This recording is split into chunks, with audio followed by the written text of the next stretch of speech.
जम्मू कश्मीर के अंदर क्या हुकूमत है, क्या निज़ाम चल रहा है, ये जो सोशल मीडिया पे ये तस्वीर वायरल हो रही है, ये सब कुछ बयान कर रही है कि जम्मू कश्मीर में निज़ाम कैसा है। यहाँ सच बोलने की आज़ादी नहीं है, यहाँ हक कहने की आज़ादी नहीं है। एक मेंबर ऑफ असेंबली को किस तरीके से उस पर पीएसए लगाया जाता है। उसकी 5 साल बच्ची इस समय कठुआ जेल के सामने से ये तस्वीर जो उसकी वायरल हो रही है, ये दिल को झंझोड़ देने वाली है। आखिर महराज मलिक की गलती क्या थी? आखिर उसने ऐसा क्या गुनाह किया कि उसके खिलाफ पीएसए लगाना पड़ा? अगर इलाके की डेवलपमेंट चाहता था, अगर करप्शन को रोकने की बात करता था, तो उसके खिलाफ पीएसए लगाकर उसे सलाखों के पीछे धकेलना कहां का इंसाफ है? ये जम्मू कश्मीर हुकूमत इस बात की जवाबदेह है और इसको इसका खमियाजा जरूर भुगतना पड़ेगा। अफसोस की बात है कि एक एमएलए पे पीएसए लगता है और जम्मू कश्मीर में चुनी हुई सरकार होती है, वो खामोश रहती है, वो उस पर कोई बात नहीं करती है। आखिर ऐसा क्यों?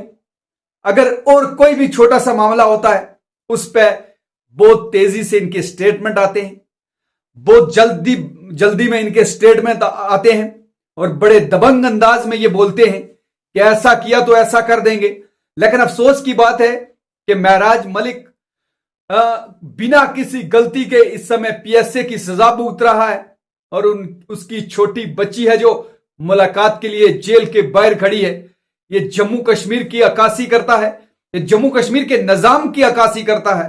ये तस्वीर जो इस समय सोशल मीडिया पे वायरल हो रही है, ये पूरे मुल्क में एक जम्मू कश्मीर का चेहरा, जम्मू कश्मीर की असलियत है जो उसको उजागर करने के लिए काफी है कि आखिर एक एमएलए ने कौन सी इतनी बड़ी गलती कर दी थी।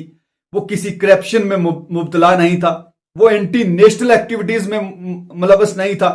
तो आखिर अगर इलाके की डेवलपमेंट चाह रहा था, अगर वो चाह रहा था कि यहां पर करप्शन का जो बोलबाला है उसे खत्म किया जाए, तो उसके खिलाफ इतनी बड़ी कार्रवाई क्यों? जम्मू कश्मीर की जो इस समय उमर अब्दुल्ला सरकार है, इसको इसका खमियाजा जरूर भुगतना पड़ेगा और आखिर इनको अवाम के सामने जवाब देना पड़ेगा कि क्यों हम महराज मलिक के मामले पे खामोश रहे और कोई एक्शन नहीं लिया। इस वक्त तक असेंबली में ये बात आ जानी चाहिए थी, तमाम एमएलए हैं जो वो एक प्लेटफॉर्म पे आ जाने चाहिए थे।